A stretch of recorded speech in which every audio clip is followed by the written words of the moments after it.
अस्सलाम वालेकुम। Spinal cord या ब्रेन के बारे में इसकी न्यूरो एनाटमी शुरू करने से पहले मैंने समझा कि इम्पोर्टेंट समझा कि मैं सबसे पहले रिसेप्टर के बारे में थोड़ा माइलिन शीथ क्या होती है, myelinated non myelinated nerve fibres क्या होते हैं, तो इसके बारे में थोड़ा मैं बताऊं। तो जो जो नर्व फाइबर्स होते हैं, नर्व फाइबर्स एक्सोन और डेंड्रोसाइट से मिलकर बनते हैं। एक्सोन और जो डेंड्रोसाइट्स होते हैं इनको नर्व फाइबर्स कहते हैं, और जो नर्व सेल होता है ये पूरा न्यूरॉन, इसको नर्व सेल ही कहते हैं। जो नर्व फाइबर्स होते हैं इसके बारे में एक चीज़ जान लेना बहुत ज़रूरी है कि ये काफ़ी स्टूडेंट्स को तकरीबन पता नहीं होता कि ट्रैक्स क्या होते हैं और पेरिफेरल नर्व्स क्या होती हैं। जो nerve fibres central nervous system में मौजूद हैं इसको नर्व ट्रैक्स कहते हैं, जो कि असेंडिंग और डिसेंडिंग ट्रैक्स जिस तरह होते हैं। और जो nerve fibres peripheral nervous system में मौजूद हैं इसको कहते हैं पेरिफेरल नर्व्स, जिस तरह के क्रेनियल नर्व्स हो गई और उसके बाद पेरिफेरल नर्व्स हो गई, जो कि स्पाइनल नर्व्स होती हैं उसको पेरिफेरल नर्व्स होगी। तो जो फिर उसके बाद बात कर लेते हैं कि माइलिनेटेड नर्व फाइबर्स क्या होते हैं। वो नर्व फाइबर्स होते हैं माइलिनेटेड जिसके इर्द गिर्द माइलिन शीथ मौजूद होती है। माइलिन शीथ अगर तो प्रेजेंट है सेंट्रल नर्वस सिस्टम में, और इसको ओलिगोडेंड्रोसाइट्स इसकी फॉर्मेशन ओलिगोडेंड्रोसाइट करते हैं। अगर माइलिन शीथ प्रेजेंट है पेरिफेरल नर्वस सिस्टम में तो इसकी जो माइलिन शीथ की फॉर्मेशन होती है वो श्वान सेल्स करते हैं। ये मैं पहले भी पिछली प्रीवियस इंट्रोडक्टरी वीडियो में बता चुका हूँ। और उसके बाद जो माइलिन शीथ का जो इम्पोर्टेंट स्फिंगोलिपिड होता है उसको कहते हैं, इम्पोर्टेंट फास्फोलिपिड होता है उसको स्फिंगोलिपिड कहते हैं, कहते हैं। ये बहुत इंपॉर्टेंट होता है माइलिन फॉर्मेशन, सबसे ज़्यादा अबंडेंट में होता है। और उसके बाद मैं क्लिनिकल बता दूं कि B1 जो B1 विटामिन है जो कि एसेंशियल विटामिन है, थायमीन भी कहते हैं इसे, और ये एंटी बेरी विटामिन है। अगर इस विटामिन की डेफिशिएंसी हो जाए तो बहुत ज़्यादा वीकनेस होती है, अगर बहुत ज़्यादा डेफिशिएंसी हो जाए तो पैरालिसिस हो जाता है इसका, क्योंकि नर्व फाइबर्स की माइलिन शीथ को डैमेज करता है इसकी डेफिशिएंसी। माइलिन फॉर्मेशन में क्या होता है कि जो पेरिफेरल नर्वस सिस्टम में श्वान सेल्स एक्सोन, ये एक्सोन है, एक्सोन के इर्द गिर्द रैप करता है, इस तरह रैप करता है स्पाइरल शेप में इर्द गिर्द। तो अपनी जो श्वान सेल होता है ये अपनी मेम्ब्रेन, जो अपनी इसकी मेम्ब्रेन होती है वो इसके इर्द गिर्द रैप करता है। ये जो माइलिन शीथ होती है ये श्वान सेल की मेम्ब्रेन होती है जो एक्सोन के इर्द गिर्द रैप होती है। अब माइलिन शीथ क्या होती है, ये एक इलेक्ट्रिकल इंसुलेटर होता है जहाँ से चार्जेस, इलेक्ट्रिकल चार्जेस, आयन जो होते हैं वो अक्रॉस द मेम्ब्रेन मूवमेंट उनकी नहीं होती। सिर्फ एक नोड ऑफ रेनवियर होता है जो कि एक माइलिन शीथ के इंटरवल के बाद आता है, फिर दूसरा माइलिन शीथ का इंटरवल शुरू हो जाता है। वो जो नोड ऑफ रेनवियर होता है वहाँ पर सिर्फ इलेक्ट्रिकल मूवमेंट या इलेक्ट्रिकल एक्टिविटी होती है, वहीं पर एक्शन पोटेंशियल जनरेट होता है। वहीं से फिर जो एक्शन पोटेंशियल वहाँ पर जनरेट हुआ फिर वो throughout the length of myelin sheath, throughout the length of axon नहीं चलेगा, वो जंप करेगा एक एक्सोन से दूसरे। फॉर एग्जांपल ये एक्सोन है तो यहाँ पर माइलिन शीथ बन गई, तो ये यहाँ पर भी माइलिन शीथ बन गई और यहाँ पर भी माइलिन शीथ बन गई। अब ये जो यहाँ पर सिर्फ यहाँ पर ये नोड ऑफ रेनवियर है, यहाँ पर सिर्फ इलेक्ट्रिकल एक्टिविटी होगी और यहाँ पर इलेक्ट्रिकल एक्टिविटी नहीं होगी। ये स्फिंगोलिपिड है, ये जो फास्फोलिपिड है ये बहुत इंपॉर्टेंट इलेक्ट्रिकल इंसुलेटर है यहाँ, क्योंकि माइलिन शीथ में मौजूद होता है, ये यहाँ पर मौजूद होगा तो यहाँ पर इलेक्ट्रिकल एक्टिविटी नहीं होगी। इलेक्ट्रिकल एक्टिविटी सिर्फ यहाँ पर होगी। यहाँ पर सोडियम आयन अंदर जाएगा और कैल्शियम बाहर जाएगा, 3 सोडियम अंदर जाएंगे, कैल्शियम बाहर जाएगा, पोटाशियम बाहर जाएगा। सिर्फ जो इलेक्ट्रिकल एक्टिविटी होगी यहाँ पर होगी। अब यहाँ पर इलेक्ट्रिकल एक्टिविटी हो, यहाँ पर चार्जेस जो है वो अक्रॉस द मेम्ब्रेन मूवमेंट करेंगे, तो जो एक्शन पोटेंशियल होगा वो यहाँ से जनरेट होगा, फिर इस तरह यहाँ पर जाएगा, फिर आगे यहाँ से फिर यहाँ पर जाएगा, यहाँ पर नोड ऑफ रेनवियर से, एक नोड ऑफ रेनवियर से दूसरे नोड ऑफ जंप करेगा। इसको कहते हैं साल्टेटरी इम्पल्स, इसको साल्टेटरी इम्पल्स कहते हैं। ये इसका जो वेलोसिटी होती है 120 मीटर पर सेकंड होती है। 120 अप्रोक्सीमेट जो वेलोसिटी होती है 120 मीटर पर सेकंड होती है। तो बात कर रहे थे कि माइलिन शीथ की फार्मेशन की जो एक्सोन है, एक्सोन के इर्द गिर्द श्वान सेल रैप राउंड करते हैं, और उसके बाद जो एक्सोन्स होते हैं वो माइलिन शीथ की जो श्वान सेल्स की जो लेयर्स होती हैं उसमें एम्बेडेड हो जाते हैं, जिससे क्या बनते हैं कि मेसोक्सोम बनते हैं। ठीक है। और उसके बाद इसकी फार्मेशन में जो श्वान सेल्स होते हैं, इसमें यह है कि ये श्वान सेल,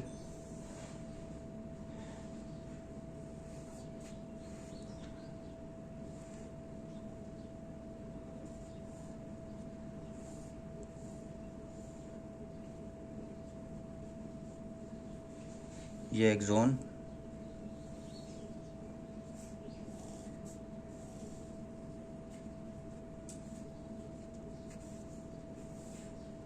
और ये न्यूक्लियस,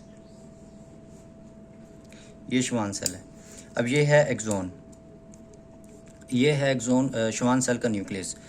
यहाँ पर क्या होता है कि ये जो एक्सोन, ये श्वान सेल है, ये एक्सोन के इर्द गिर्द रैप अराउंड हो रहा है। अब ये जो प्रोट्रूजन्स हैं around the axon that are forming the myelin sheath around the axon, इनको कहते हैं स्किमिट्थ लेंटरमैन इंसीजर्स। स्किमिट्थ लेंटरमैन इंसीजर्स। तो ये माइलिन शीथ की फार्मेशन करते हैं, ये लेयर्स एक्सोन के इर्द गिर्द लेयर्स देते हैं। इससे क्या होता है कि इंसुलेशन बनती है। अब अगर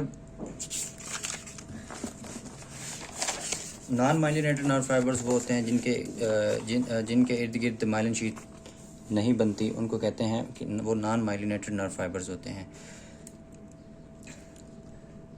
और जो नॉन माइलिनेटेड नर्व फाइबर्स होते हैं और उसमें जो श्वान सेल, और अगर हम ओलिगोडेंड्रोसाइट्स की बात कर, सिर्फ हम कंपैरिजन की बात करें तो जो श्वान सेल होते हैं ये सेंट्रल नर्वस सिस्टम में, पेरिफेरल नर्वस सिस्टम में मौजूद होते हैं। ओलिगोडेंड्रोसाइट सेंट्रल नर्वस सिस्टम में माइलिन फार्मेशन करते हैं।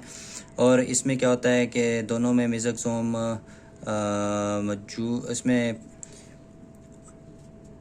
दोनों में मेसोक्सोम मौजूद नहीं होते। इसमें जो पेरिफेरल नर्वस सिस्टम होता है, जो सेंट्रल नर्वस सिस्टम होता है, इसमें मेसोक्सोम मौजूद नहीं होते, और उसमें पेरिफेरल नर्वस सिस्टम में मौजूद होते हैं। और जो श्वान सेल होता है ये एक एट ए टाइम एक न्यूरॉन, एक एक्सोन के इर्द गिर्द माइलिन शीथ प्रोड्यूस करता है। और जो लिगोडेंड्रोसाइट्स होते हैं ये अप्रॉक्सीमेटली 60 के इर्द गिर्द माइलिन शीथ प्रोड्यूस करते हैं। और इसमें यही इम्पोर्टेंट था। तो फिर उसके बाद पेरिफेरल नर्व आ जाती हैं, जिसमें स्पाइनल नर्व्स आती हैं और फिर क्रेनियल नर्व्स आते हैं। Spinal nerves 31 pairs of nerves होती हैं, जो कि दो रूट्स होते हैं इनके, एंटीरियर रूट और posterior root.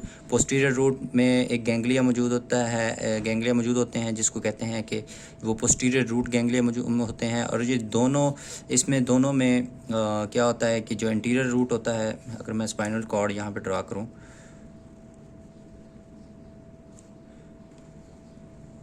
Simple spinal cord की स्ट्रक्चर ड्रा करता हूँ कि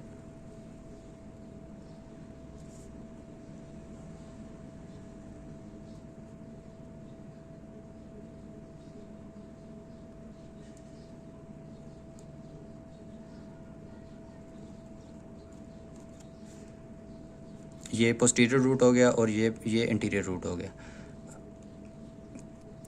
अब यहाँ पर क्या होता है कि सेंसरी इनपुट आती है, और यहाँ पर जो एफरेंट नर्व फाइबर्स होते हैं, एफरेंट नर्व फाइबर्स आते हैं इसमें।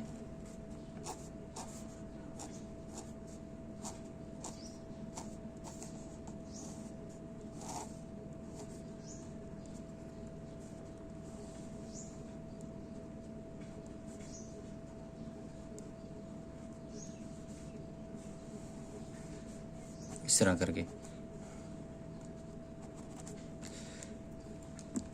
यहाँ पर जो सेंसरी न्यूक्लियस मौजूद होता है, यहाँ पर मोटर न्यूक्लियस मौजूद होते हैं। ये एंटीरियर रूट है और ये पोस्टीरियर रूट है।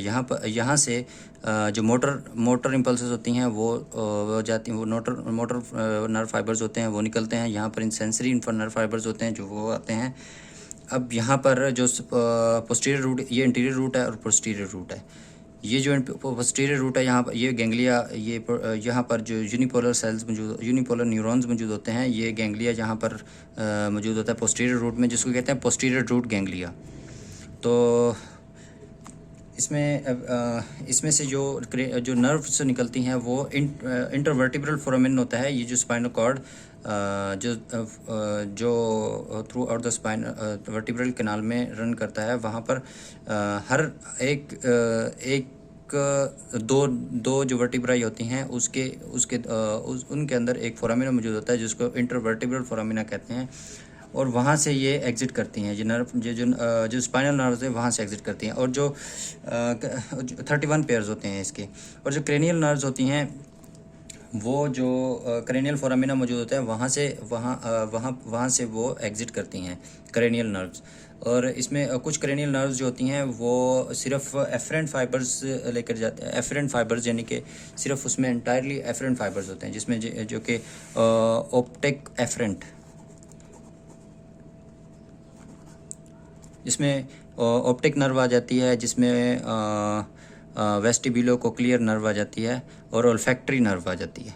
ये 3 नर्व्स होती हैं जो कि सिर्फ एफरेंट फाइबर्स लेकर जाती हैं ब्रेन की तरफ। और कुछ नर्व्स होती हैं जिसमें मिक्स्ड एफरेंट भी होते हैं और इफरेंट भी होते हैं, फाइबर्स मौजूद होते हैं, जिस तरह के वेगस नर्व हो गई, ग्लोसोफ्रिंजियल नर्व हो गई, और उसके बाद ट्रोक्लिया फेशियल नर्व होगी, ट्राइजेमिनल नर्व्स होगी, ठीक है। और कुछ होती हैं जिसमें सिर्फ एफरेंट नर्व फाइबर्स मौजूद होते हैं, जिस तरह के ट्रोक्लियर नर्व हो गई, एप्सुडेंट नर्व होगी, और उसके बाद ग्लोसल नर्व हो गई, हाइपोग्लोसल नर्व हो गई। और तो ये जो नर्व्स होती हैं ये सिर्फ इंटायरली एफरेंट फाइबर्स लेकर जाती हैं ब्रेन से इंटरनल ऑर्गन्स की तरफ। और उसके बाद बात करते हैं रिसेप्टर्स की।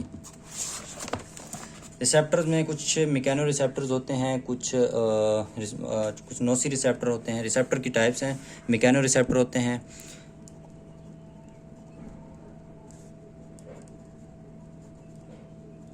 मैकेनो रिसेप्टर्स, नोसी रिसेप्टर्स, और उसके बाद इलेक्ट्रोमैग्नेटिक रिसेप्टर्स,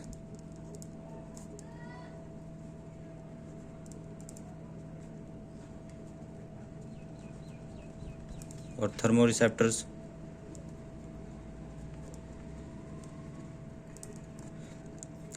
मैकेनो रिसेप्टर जो होते हैं ये मैकेनिकल जो कंप्रेशन होता है वो या स्ट्रेचिंग होती है उसको डिटेक्ट करते हैं। नोसी रिसेप्टर पेन को डिटेक्ट करते हैं, और इलेक्ट्रोमैग्नेटिक रिसेप्टर ये हमारे रॉड और कॉन में मौजूद होते हैं जो कि विजन को डिटेक्ट करते हैं। और थर्मो रिसेप्टर्स वो होते हैं जो कि कोल्ड एंड वार्मथ को डिटेक्ट करते हैं। ये रिसेप्टर मखसूस जगहों पर प्रेजेंट होते हैं, जहाँ पर जैसे कि नोसी रिसेप्टर, ये pen everywhere in the body, these nociceptors receptors are present. Mechanoreceptors are also present everywhere in the body.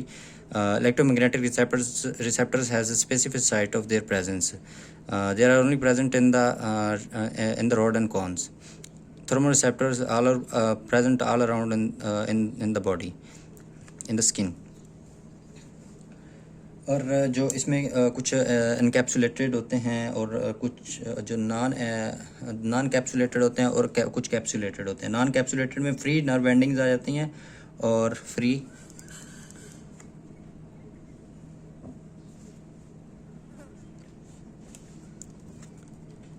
Nerve endings. और उसके बाद मर्कल्स डिस्क्स, मर्कल डिस्क्स आ जाती हैं। और उसके बाद हेयर फॉलिकल,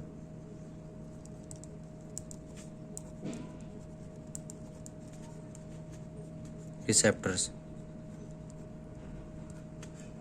ये हैं non capsulated receptors. Free nerve endings हमारी स्किन में हर जगह मौजूद होती हैं। अच्छा, फ्री नर्व एंडिंग्स के बारे में ये है कि अगर सपोज़ कि ये मेरा यहाँ पर फ्री नर्व एंडिंग मौजूद है,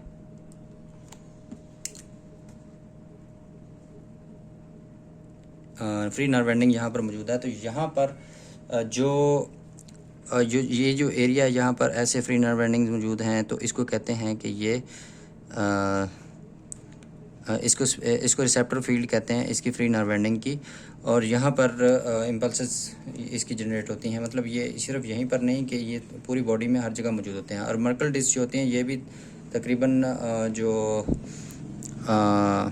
जहाँ पर हेयर्स प्रेजेंट होते हैं वहाँ पर मौजूद होती है मर्कल डिस्क। ये प्रोट्रूजन करती है जिसको कहते हैं कि टच डोम, TOUCH, टच DOMES। ये टच डोम्स जो होती हैं ये जो हमारी डर्मस होती है, एक डर्मस होती है, फिर उसके ऊपर एपिडर्मस होती है। ये एपिडर्मस में इस तरह प्रोड्यूशन करती हैं मर्कल डिस्क हर जो फाइबर होता है उसके एंड पर डिस्क मौजूद होते हैं, इसलिए इसको मर्कल डिस्क कहते हैं। बाद में ये ऐसे इस तरह एक फाइबर से जुड़ी होती हैं मर्कल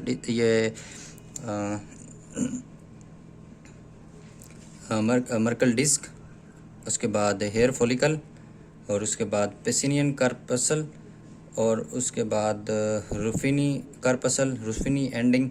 ये सारी इनके जो फाइबर्स होते हैं ये माइलिनेटेड होते हैं। और इस पे इसके जो इसकी जो फाइबर टाइप होती है वो ए बीटा होती है। फाइबर्स की टाइप्स होती हैं, जो नर्व फाइबर्स होते हैं इसकी टाइप्स होती हैं, जिसमें कि टाइप ए और टाइप सी होते हैं, टाइप ए एंड सी। जो टाइप सी होता है ये होते हैं नॉन माइलिनेटेड या अनमाइलिनेटेड नर्व फाइबर्स होते हैं। और जो ए होते हैं इसकी ये माइलिनेटेड होते हैं। और इसकी फर्दर टाइप्स होती हैं alpha, beta, gamma, delta, alpha, beta, gamma, delta, ये इसकी टाइप्स होती हैं। अब जितने भी जो रिसेप्टर्स होते हैं, जितने भी सेंसरी रिसेप्टर्स हैं, इनकी सारों की जो नर्व फाइबर्स हैं वो अल्फ़ा बी है। और सिर्फ जो नर्व एंडिंग्स होती हैं इनमें ए बीटा होते हैं इसमें, और जो नर्व एंडिंग्स होती हैं इनमें ए डेल्टा होते हैं। और इनकी जो वेलोसिटी होती है वो 30 से 70 होती है, 70 मीटर पर सेकंड होती है। और इसकी वेलोसिटी कम होती है, इसकी वेलोसिटी होती है 5 to 30 मीटर पर सेकंड, जो सेंसरी एंडिंग्स होती हैं।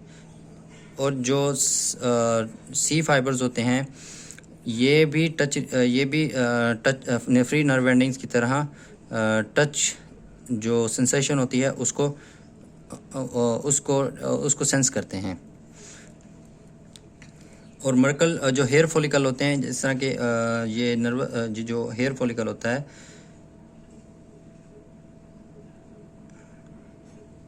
इस तरह, हेयर फॉलिकल यहाँ पर एपिडर्मस आ गई, और ये डर्मस में इस तरह मौजूद होता है।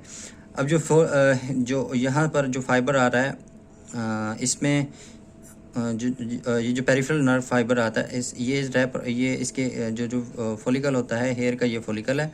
और इसके इर्द गिर्द इस तरह इसको जो फाइबर होता है इसके इर्द गिर्द इस तरह ये रैप करता है। फिर इसको हेयर फॉलिकल को, ये जो हेयर फॉलिकल है इसको, और जो फाइबर्स हैं नर्व फाइबर्स हैं इसको कहते हैं हेयर एंड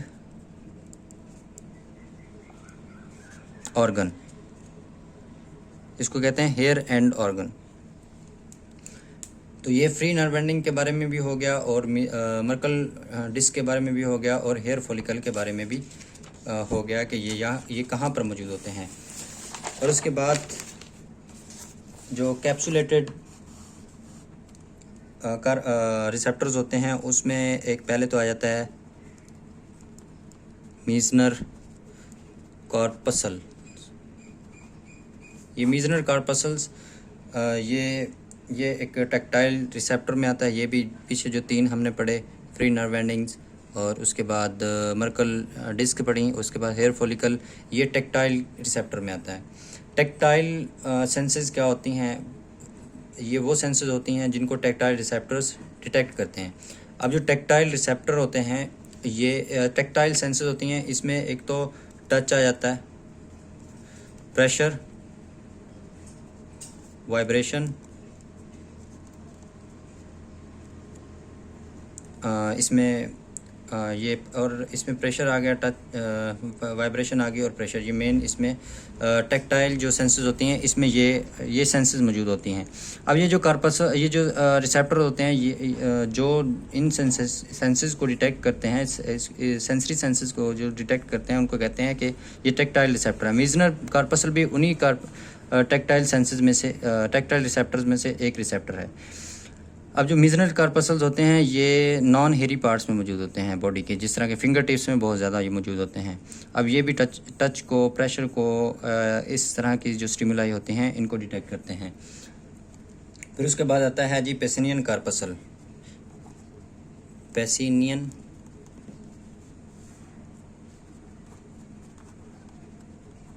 कार्पसल्स, ये जो पेसिनियन कार्पसल होता है ये एक बल्ब बनाता है, बल्ब, इस तरह का बल्ब बनाता है।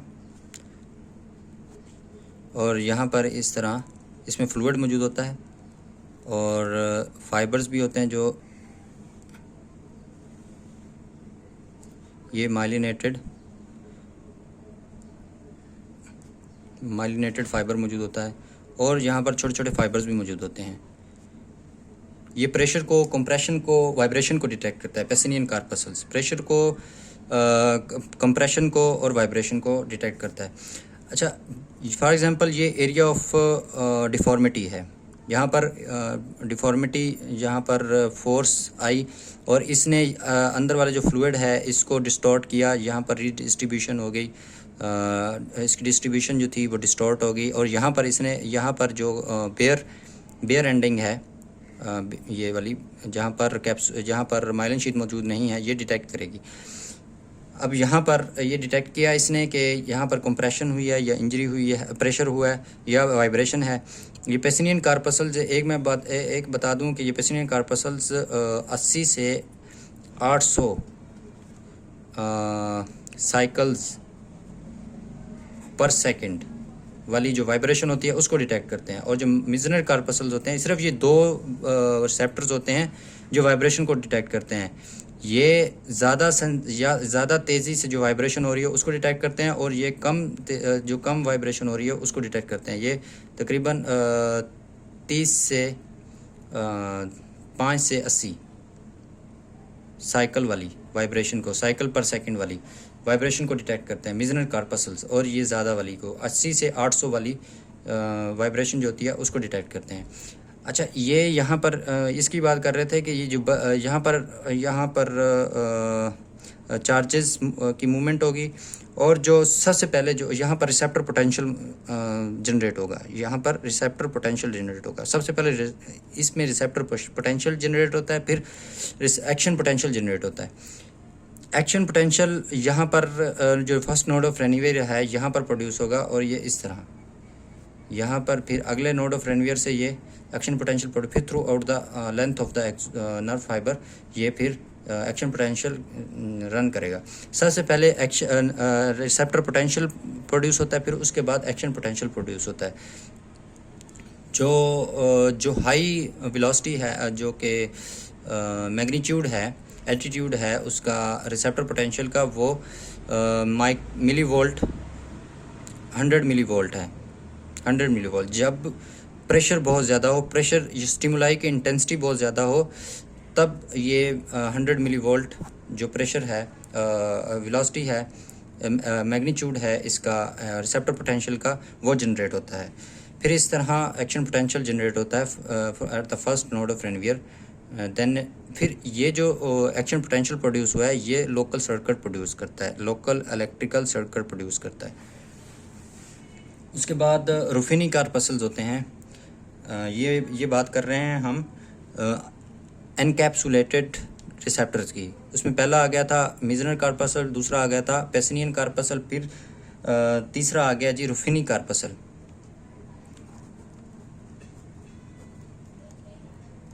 रुफिनी कार्पसल। अच्छा, रुफिनी जो कार्पसल्स होते हैं ये ये जॉइंट की जो रोटेशन होती है इसको डिटेक्ट करते हैं। रूफिनी कार्पसल्स ये डीपर टिश्यू में मौजूद होते हैं और जो डीपर एपिडर्मिस डर्मस में मौजूद होते हैं और डीपर टिश्यूज़ में मौजूद होते हैं। ये जॉइंट में भी मौजूद होते हैं, जॉइंट में मौजूद होते हैं और वहाँ पर जॉइंट की रोटेशन या उसकी मूवमेंट को इसको डिटेक्ट करते हैं। फिर उसके बाद आ जाता है न्यूरोमस्कुलर स्पिंडल्स होते हैं जो कि न्यूरोमस्कुलर जंक्शंस पर मौजूद होते हैं, वहाँ पर स्पिंडल्स मौजूद होते हैं। तो ये जो सारे थे जिसमें आ गया कि ये एनकैप्सुलेटेड रिसेप्टर्स थे। फिर कुछ इन रिसेप्टर्स में इनके फाइबर्स जो मौजूद होते हैं इन रिसेप्टर के, जो Merkel receptor, hair follicle receptor, और उसके बाद जो एनकैप्सुलेटेड में आ गया जी Meissner corpuscle, Pacinian corpuscles, Ruffini corpuscles और न्यूरोमस्कुलर स्पिंडल्स हैं। इनके जितने भी फाइबर्स हैं ये A beta type A beta के ये रिसेप्टर्स, ये फाइबर्स मौजूद हैं इनमें। मीन टू से कि ये जो फाइबर था इसकी अगर हम बात करें तो ये ए बीटा था। और इसी तरह मिजनर कार्पसल का भी इसी तरह रिसेप्टर जो था वो ए बीटा था। जितने भी रिसेप्टर्स होते हैं, जितने भी जो सेंसरी रिसेप्टर हैं ये ए बीटा होते हैं। फिर उसके बाद सी भी होते हैं, जिस तरह फ्री नर्व एंडिंग के सी रिसेप्टर्स ए भी हैं, उसमें सी भी हैं फ्री नर्व एंडिंग के। Free nerve ending non encapsulated receptor है। तो ये तो था आज का लेक्चर, और अगले लेक्चर में भी हम बात करेंगे सेंसरी पाथवेज़ की बात करेंगे, जो स्पाइनल कॉर्ड से जो इन रिसेप्टर से। सबसे पहले अब हमने ये रिसेप्टर पढ़ ले, हमारे लिए इजी हो गया कि सेंसेस कैसे रिसेप्टर से सेंसेस कैसे पेरिफेरी से स्पाइनल कॉर्ड तक जाती हैं, फिर स्पाइनल कॉर्ड से फिर कैसे ब्रेन तक जाती हैं। तो ये हमारे लिए ज़रूरी होगा, क्योंकि हमने बेस बनानी थी कि रिसेप्टर्स पर जो सेंसेस डिटेक्ट होती हैं, फिर उसके बाद जाती हैं स्पाइनल कॉर्ड में नर्व फाइबर्स के ज़रिए, फिर स्पाइनल कॉर्ड से फिर नर्व ट्रैक शुरू हो जाते हैं जो कि सेंसेस को लेकर जाते हैं ऊपर। वहाँ पर प्रोसेसिंग होती है ब्रेन में प्रोसेसिंग होती है, और ब्रेन से फिर आते हैं वो डिसेंडिंग ट्रैक्स के ज़रिए फिर नीचे आते हैं, फिर वो जाते हैं कि पेरिफेरी की तरफ वो मोटर इम्पल्सेस होती हैं वो जाती हैं। सबसे पहले रिसेप्टर का बेस बना ली हमने, फिर उसके बाद हम वो सेंसरी पाथवेज पढ़ेंगे जो कि इन सेंसेस को लेकर जाते हैं। फिर उसके बाद हम स्पाइनल कॉर्ड शुरू करेंगे। एक इसका लेक्चर और आएगा, उसमें सेंसरी पाथवेज पढ़ेंगे। फिर उसके बाद हम जिसमें डोर्सल कॉलम और मीडियल लेमिनिस्कल पाथवे है और एंटीरियर लैटरल पाथवे, ये दो पाथवे हम पढ़ेंगे, और उसके बाद हम फिर स्पाइनल कॉर्ड को शुरू करेंगे। Thank you so much. Don't forget to subscribe this channel and also like this video. Thank you.